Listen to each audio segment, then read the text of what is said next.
Well, here back at my AgTech dog walk. Let's go day two of my little thoughts, and I'm going to continue on my trend this week. I'm going to keep this a theme on soil health this week, as I did remember, I guess, that it's also like Climate Week in New York, and I think the UN is meeting. There's all sorts of crap going on because all these people from around the world are coming in.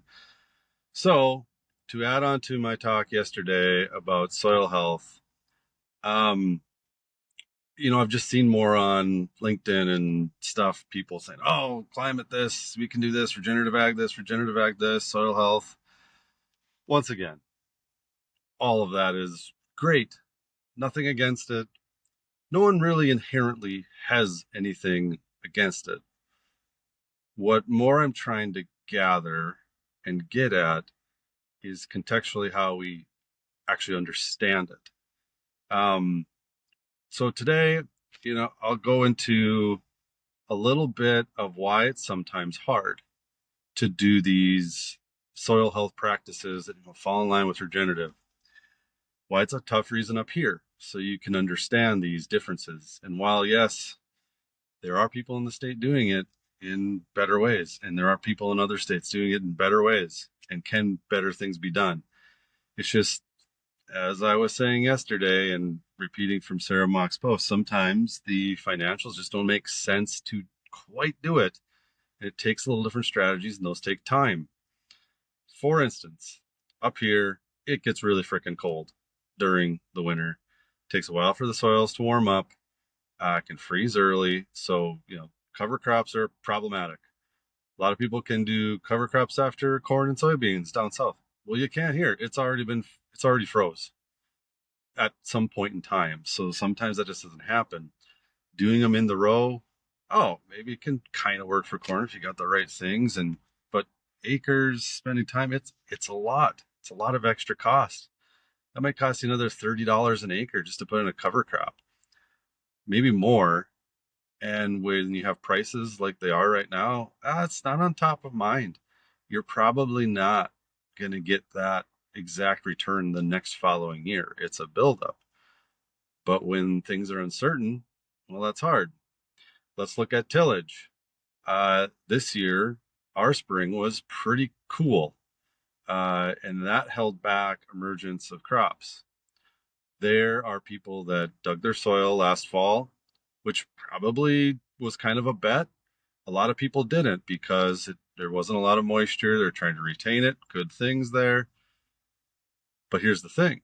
The people that did till their soil last fall and then kind of refresh it this spring instead of just going kind of in no-till or very minimum till, their emergence got up, some cases, 10 days earlier, and the vigor of the plants were more.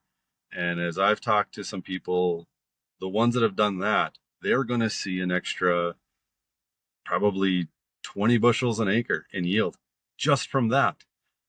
So when you look at the economics, well, 20 bushels an acre, say they can get their $4 corn. Uh, yeah, that's $80 an acre difference. Even if it's a little less, whatever, it's still more from doing that practice. And that also probably eliminated probably a spray pass. Some don't want extra chemicals. It's like, okay, where's the trade-off here?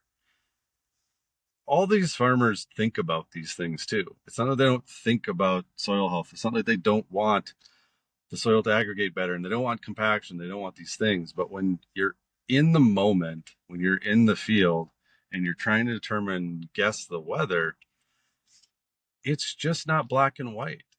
And so the problem with just proclaiming these things like, oh, soil health will solve the world, will feed the world. Like, we're getting into this other cycle of feed, oh, we got to feed the world by 2050. Oh, we got to feed the world by better soil health. And this giant narrative that's so insanely broad and works so differently than everywhere.